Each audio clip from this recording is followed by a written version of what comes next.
Dieu, ce matin, j'aimerais vous saluer dans le nom de Jésus. Je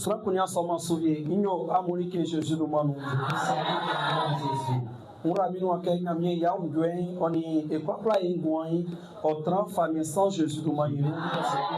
De Christ soit notre partage ce matin dans le nom de Jésus.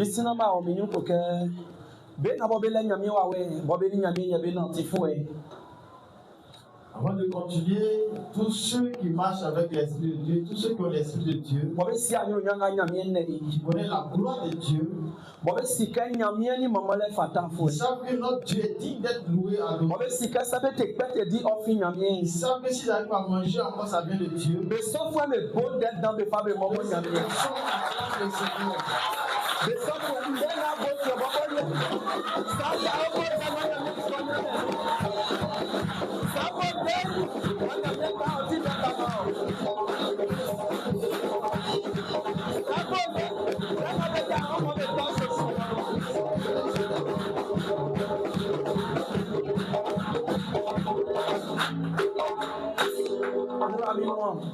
Je bénis. Aujourd'hui, nous connaissons. Personne ne connaît demain. On connaît des personnes qui ont marché sur les deux pieds. Ils sont partis à maison, ils sont plus réveillés. On connaît certaines personnes qui sont allés enfanter. Ça a été le mort. Je bénis. Le temps qui nous reste, que le Seigneur fasse que la gloire Amen. Veuillez vous asseoir. Ce matin, j'aimerais dire merci à Dieu. Et c'est par sa grâce que nous sommes en vie. Dès que je dis chaque jour, je dis merci à ma mère spirituelle dans le nom de Jésus. Avant, je n'étais pas comme ça. Mais par la prière de notre maman, et je tenais à changer mon temps. Là où il y a eu une honte hier, aujourd'hui quand il arrive, je suis honoré. Voilà pourquoi on va faire en sorte que ma mère tue dans le nom de Jésus. On va décortiquer la parole. Écoute très bien. C'est l'organisation de la croisade. On organise habituellement des croisades. Mais cette croisade, c'est la plus grande des croisades. Alléluia. Commençons vendredi soir. Là où Dieu me laisse, là qu'on arrête. Le samedi, et dimanche, nous terminons. Toute croisade que nous faisons, ça cause d'un esprit. On ne fait pas comme ça. Cette croisade cette année, ce qui est récompense que nous avons payé, c'est que Dieu a donné à notre mère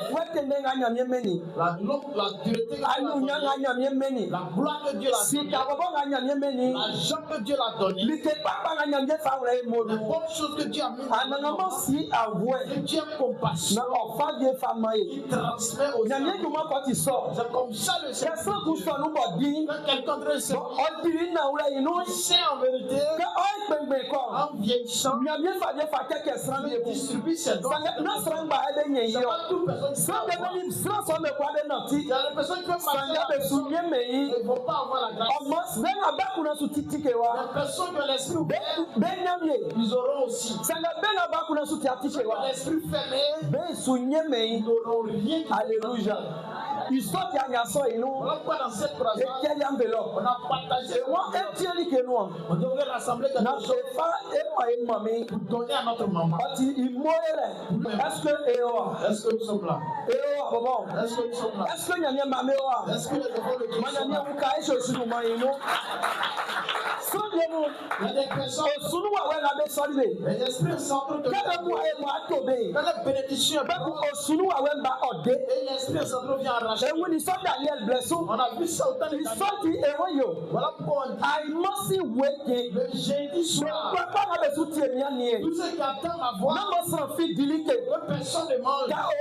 Quand tu es à la maison, prends un moment de jeûne. Demande à Dieu. L'esprit de mes parents qui a volé ma bénédiction. Cette jeune de moi a siqué. Mais moi a découragé. Ma bénédiction dans l'esprit de bloc. C'est 15 heures.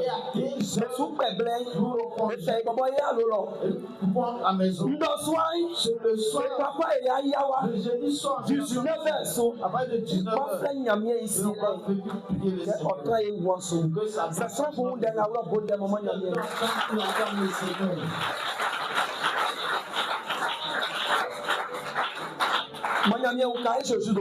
Le Seigneur nous soutient.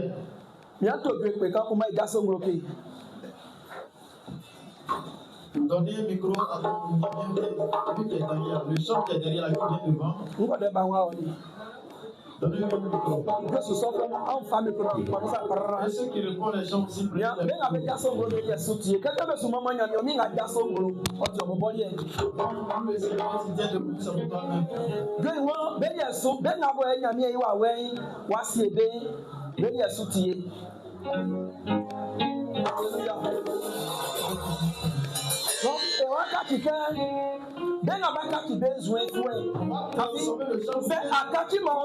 Ceux qui ont changé de comportement,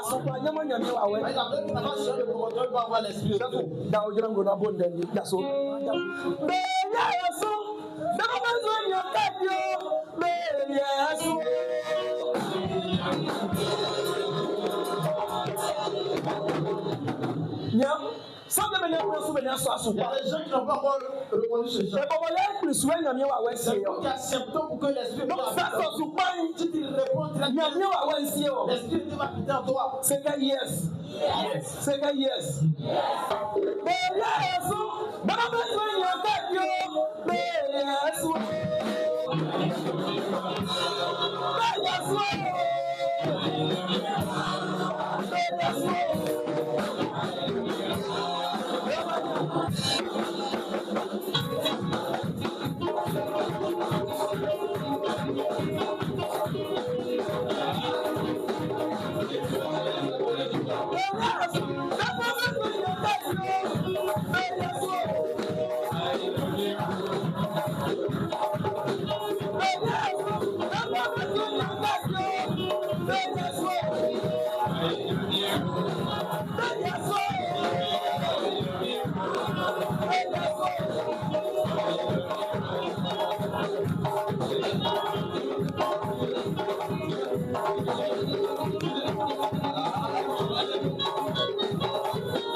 Le vendredi, on fera aussi. Le vendredi, ça va chauffer. Alléluia, on va y passer. Venons d'asseoir.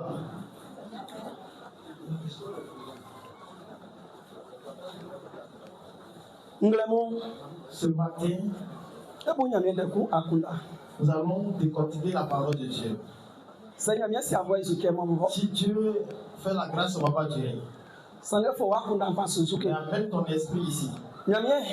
Dieu, que ton esprit soit parmi nous. Et Jésus nous Amen. C'est très bien dit, Maoli. Actes des Apôtres 2, le verset 5. Aujourd'hui, c'est une fête. Cette fête, en Europe, ils sont en train de manifester. En Afrique, ils sont en train de manifester. Mais ce n'est pas ceux du monde qui manifestent. Ce sont les chrétiens qui manifestent. Les chrétiens, ce jour-là, ils ont donné le nom la Pentecôte. En Pentecôte, a commencé où? C'est où ça vient peut-être que nous connaissons l'origine de Pentecôte. L'origine de la Pentecôte. Les raisons pour lesquelles nous fêtons, nous devons connaître. Le bien-aimé, les Israélites, ils étaient en esclavage. En Égypte. Dans l'esclavage, les Israélites étaient en esclavage. Les parents étaient en esclavage. Les petits étaient aussi en esclavage. C'était déplorable. Et ils sont sortis de l'Égypte. Ça a été devenu un moment festin. Ils appelaient un moment de festin. Un délivrance. C'est la Pâque. C'est la liberté.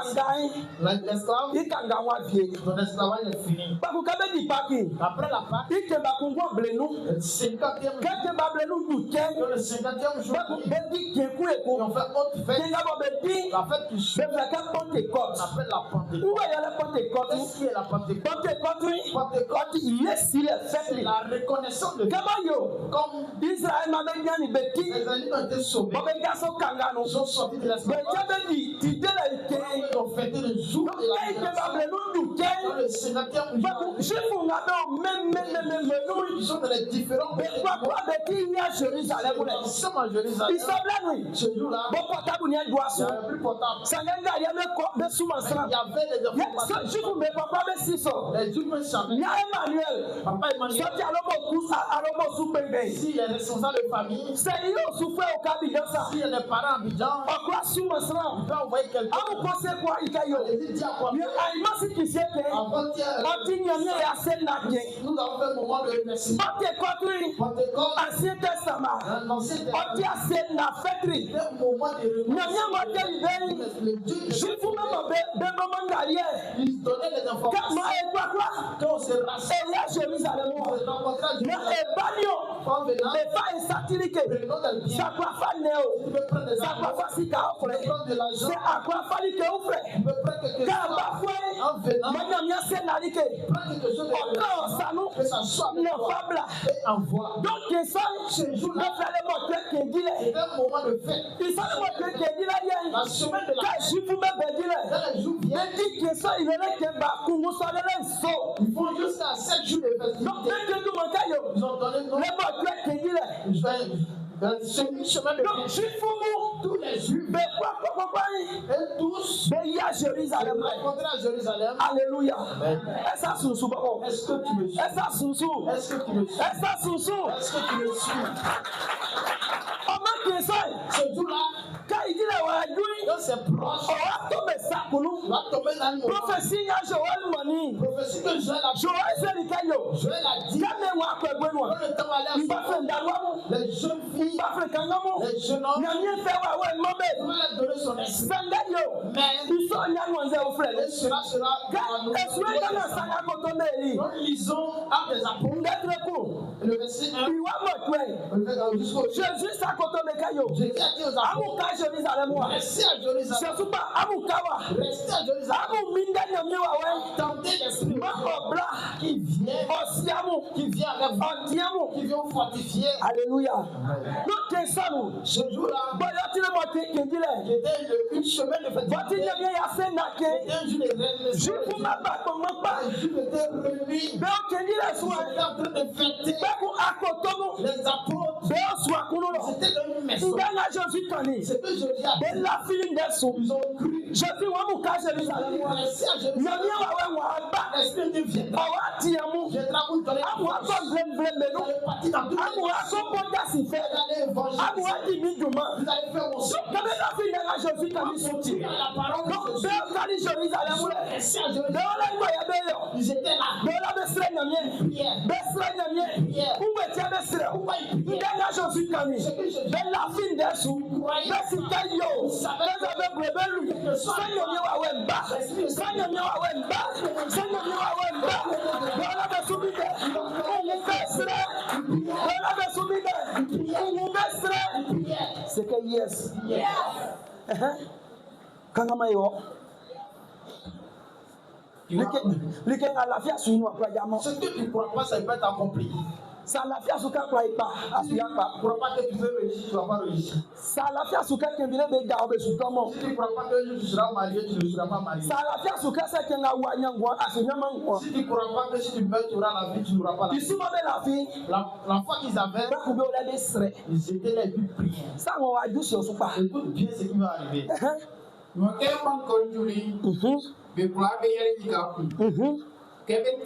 Kabetile. Betili ke kunga.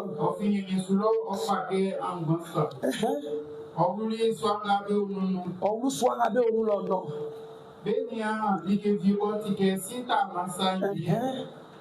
Dike sonyi be pati li, no be trantani be kwa be tisu.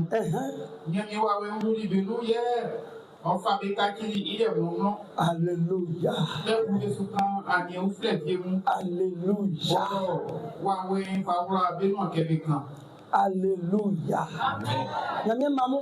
Bien-aimé, Wafata ka wi wele prier. ce que tu dois reconnaître, Ndenga Jésus kani. la parole que Jésus a dit, Akoto me la filisu. les apôtres ont cru en ça. Be la filisu pa ke ndenga eliwa ke. Ils ont cru que ce que Jésus Sa venait inu anya. de que soit alpha, ça Donc sera. il sorti ande ole. Voilà pourquoi ils étaient là. Be sumi nde ke ngoba. Sanga be siake. Ils ne savaient pas que Ke di la ngore. le jour de leur Inu. c'est en ce jour Yenga ni wa wa ba. que l'Esprit doit venir. Sanga matia mayo. Mais pourquoi? Ke di la ngaba be fe kote kotu. C'est le jour de semaine Inu yenga mi wa wemba que yo. l'Esprit est venu. Surtout pas. Écoute très bien. Moïse. Moïse, Kwa fu o kasro. il est monté aux montagnes Boni nyamie be ko idori. et parlait avec Dieu. Nyamie se Moïse kayo. Il a dit à Moïse, Se Israël ma meke be yo be usan. dis aux Israélites de se sanctifier. Ande Aujourd'hui, le nabo fa do ayima. jusqu'à demain, Ma be usan. je sanctifie. Ike sanso. Le troisième jour, Nya nangama. moi Dieu, Mwa ba. je vais Mwa venir. ido. Je vais parler. Keke sanduri. Quand le jour arrive, Bon nyamie. O shitimi nglo. Nyamie da se kayo. Likakati likasisa. tout était transformé en flamme. Likakati likasisa. Tout était en flamme. Wale ku ojirali. Puissant que des Wale ngojirali baba. puissant que des Israël ma be kwa supportement. Isanyoni kendile no. C'était un moment de fête. Isakenu. Dans le moment Nyamie ni samu. Dieu puis les hommes Betraya ont engwe. tissé une alliance Biblu isu.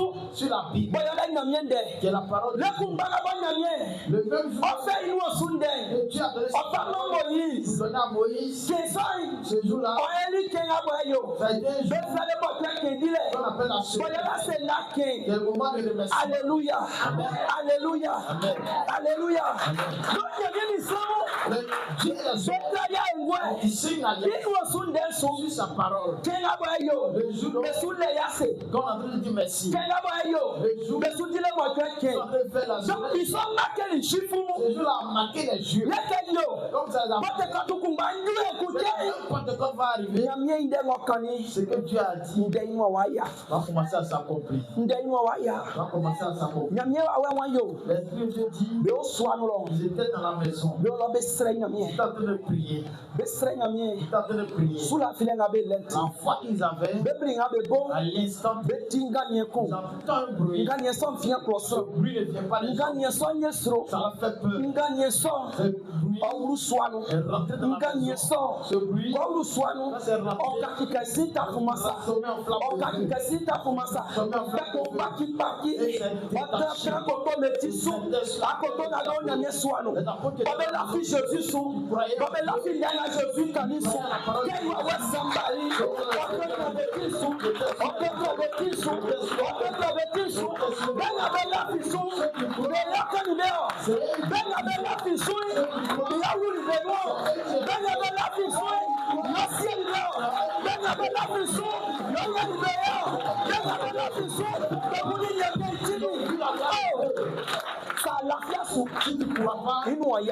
Ça peut pas tu peux chanter.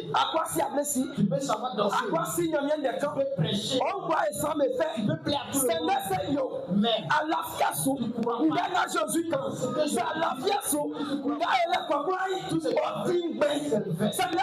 mais la foi nous. Depuis la fille il y a bien Fabé ça que Fabé ça que Fabien vous me faites l'envoyer elle était attrapée. Elle était attrapée. La Bible dit la fille croyante.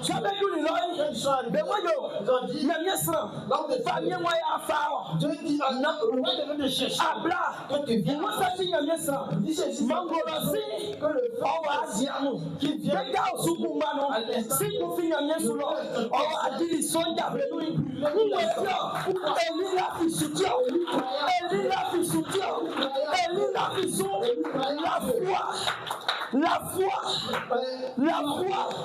la foi, c'est le plus puissant.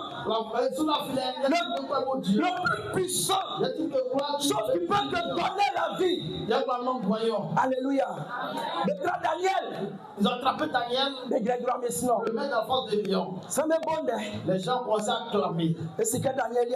Pour Daniel est fini. Il dit qu'il a Dieu. Pour lui est fini. Daniel est descendu au face de lion. Sa femme il avait un Dieu. La Bible dit les jours là, les lions n'ont pas pu manger.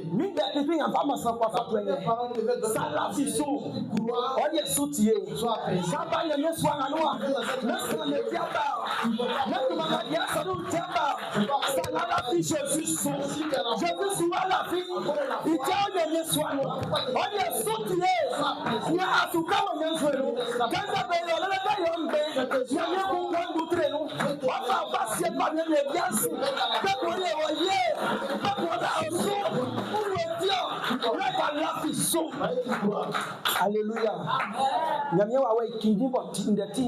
L'importance de l'esprit de Dieu, voici. Voici l'importance de l'esprit. Ce qui est important, on va être difficile. Ce qui est important, c'est que c'est pas facile. C'est que c'est pas facile. C'est que c'est pas facile. C'est que pas y a une fois. Une bonne chose, ça travaille pas. Ça va y aller quelque part. Quelque chose de ça a déjà quelque chose. On va y aller l'esprit on dit que pas. C'est quelque chose qui est bon. L'esprit on dit qu'il faut. Puissant. On est strong. On dit wa kumba yo. Quand nous serons ça rentre en toi. Il te remplit. Bien-aimé, là Simon Pierre. Avant Simon Pierre. Il n'avait pas l'esprit. Pierre c'est Jésus qui a dit à Jésus. Le jour que tout le monde Pierre et ça n'en avait pas nous tu es ensemble. Ça moi nya personne qui n'a pas l'esprit. Il fait le promesse. Lui qui n'a pas l'esprit.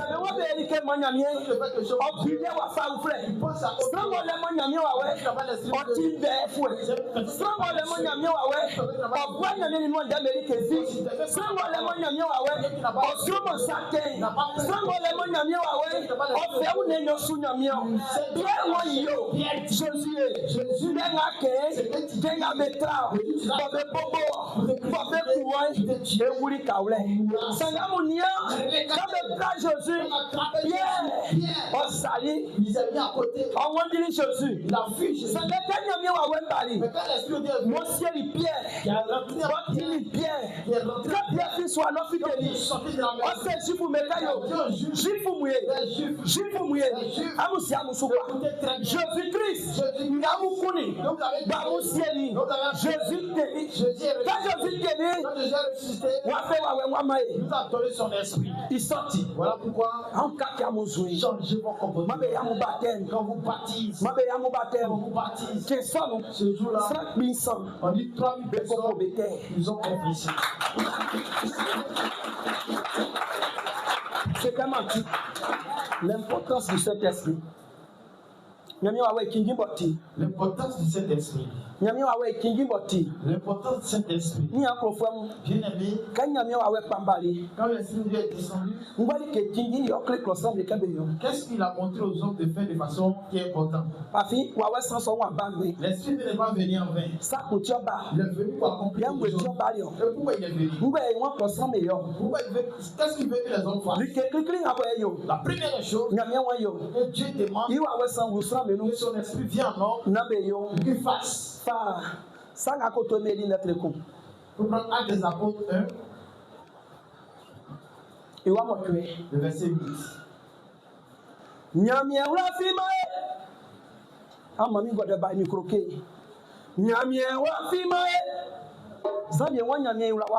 Les gens qui disent que Dieu les a oubliés. Est-ce que moi je ne vais pas rester dans ça? Dieu ne t'a pas encore oublié.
ba kan nyame da mai nyake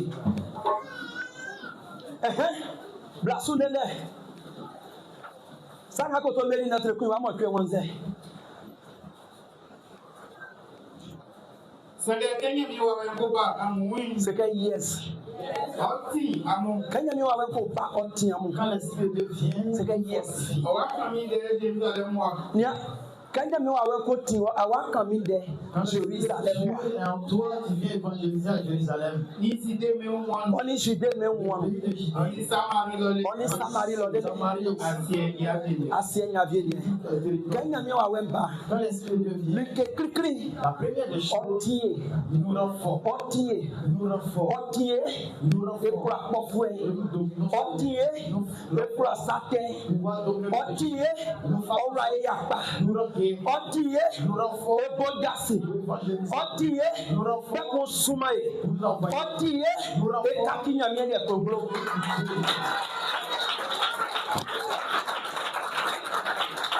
anda sa de mete sro ba ifuam Aujourd'hui, il y a des gens qui ont peur des sorciers. sans de mete sro doule Il fuam y a des gens qui ont peur des charlatans. sans de mete sro combien di fuam Ils ont peur des prêtresses. beti ali ke fi Ils sont liés ceux-là. dike ngoji yesin Ce qui est avec nous, ole pale trabe pe ya la puissance que les na ma ebubeli ke fi ils ne considèrent pas même. afinya mi wa we wati Parce que l'esprit de Dieu nous a rendu fort. dike nyoso Deuxième point, kanya mi wa we ko tie quand l'esprit de Dieu te rend fort, ngwe yo fama yo qu'est-ce qu'il te donne après? o ma nya mi ni sra klo le Il nous donne l'amour de l'homme et de sra na Dieu. klo ma sra La personne qui n'est pas son bo wa prochain, sra wa kuna pa qui ne pense pas bo bien de sra son ko le prochain, ngwe ya ngure no qui a la haine de bo Dieu, sra wa kuna te ngwe ya ngure no sra fi fi ngwe ya ngure no o nya nya ma nya mi wa we même so ti nya mi de ka fo c'est un même prédicateur. so ti dwe to fo mo se sra klo le no wa ngure no mo nya nya ma nya mi yi wa we sino nya mi yi wa we fo e kesra ko nye o klo sra afi gbo Tu es gros, nti fa afo e sangande ka ya ya no e ya ka ki sra wu on de ti mi de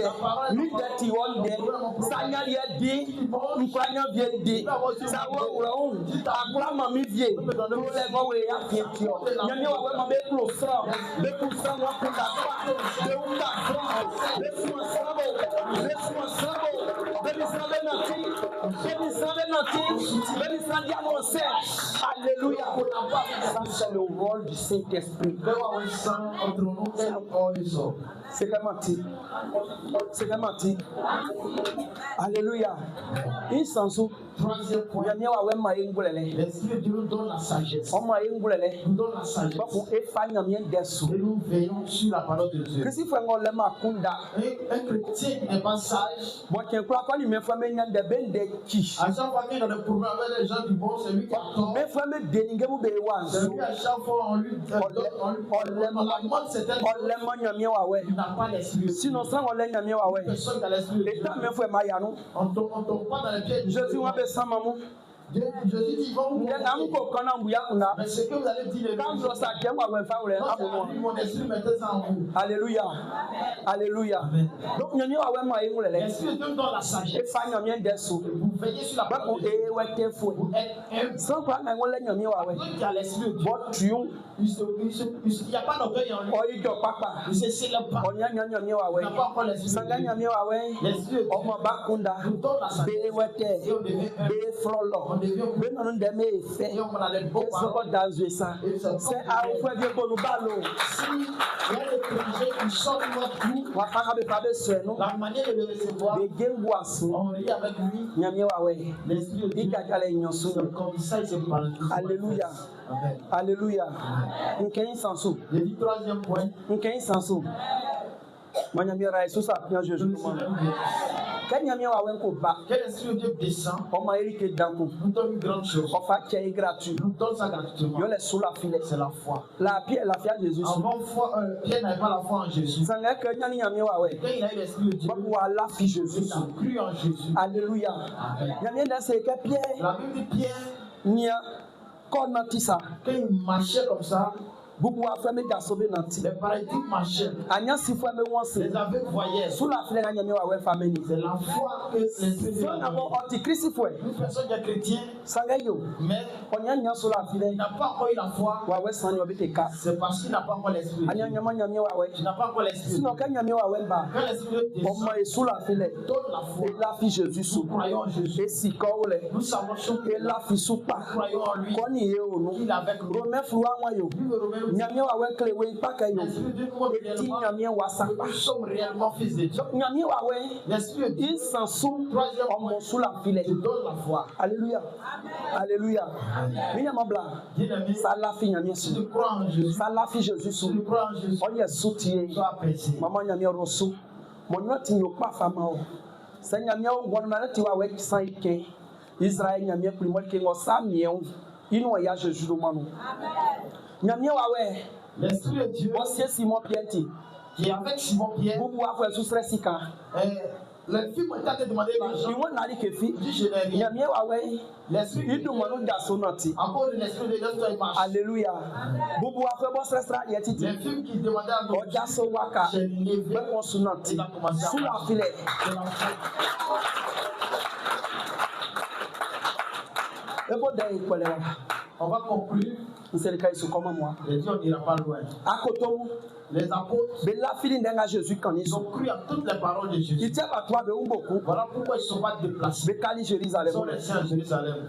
Jésus kusuko okoi. Jésus, quand il partait, Oya kilinga dia kumini wa il a isanu. donné une commission. Iwon suko Il dit je m'en vais mba eku. et je reviendrai. Kenga waba Jésus va venir, wa bumbwa nemu beno. je vais diviser mes agneaux. Kenga egwa e. Lorsque nous sommes ici, Etiket nesa nyamie nous sommes isanu. comme des agneaux dans la main de Dieu. Jésus wa kenga ba. Jésus dit qu'il va venir, Owa bu ya sonu. il va diviser son église. Na asonu L'église obu vie menu bwe beso. va mettre d'autres personnes à gauche Obu vie menu bwe et famasi. d'autres personnes à droite. Na benga beti ke bolisa. Ceux qui sont comme des Betu no amis, le enyele si fetiere. ils seront dans le feu ardent. Afi ba lafia so. Parce qu'ils n'ont pas cru. Tout ça ele noribe.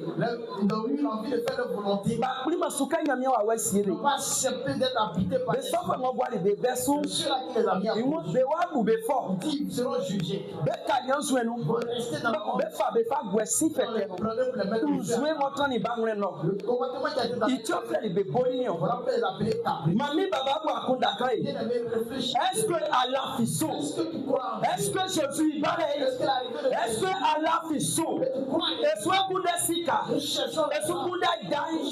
Elema ble. On va pas le Sanga yo. Tekudun. Saewu. Kaenwa esi.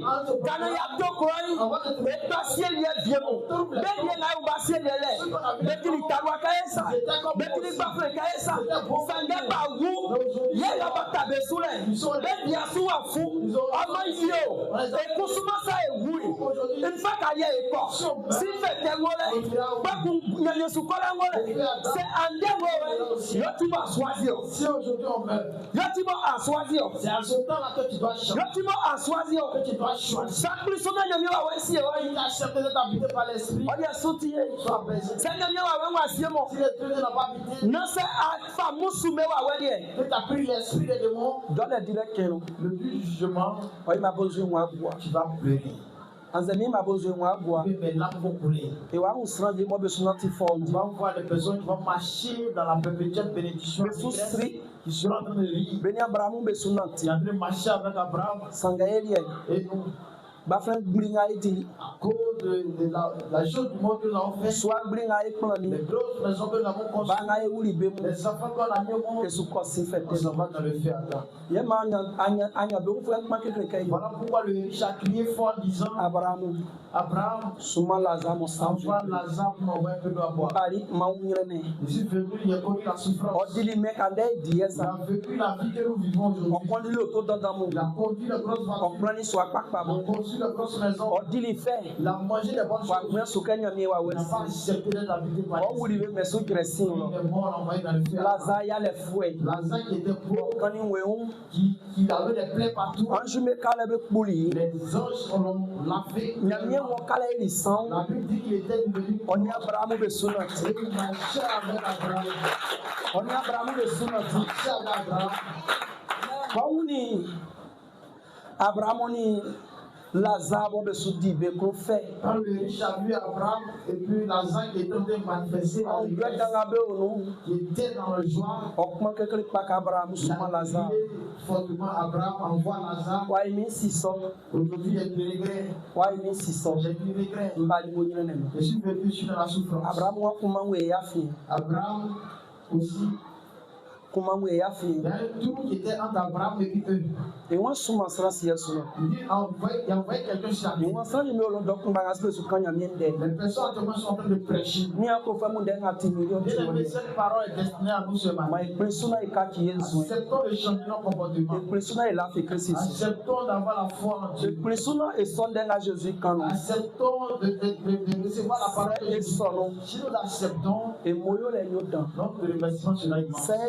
Si nous acceptons, les anges de Dieu vont essayer. Si nous acceptons, le jour que Jésus vient, la souffrance que nous vivons, notre souffrance finira. Si Jésus vient, il va considérer. Si Jésus vient, il va dire mon fils adoré. Alors si on va faire, comme tu as été persévérant, voici ton chapeau, la couronne du chapeau. Et alors on va manifester ta royauté. Et on va manifester ma royauté. Tous ceux qui ont l'esprit de Dieu, qui se tiennent tous debout. Qui se tiennent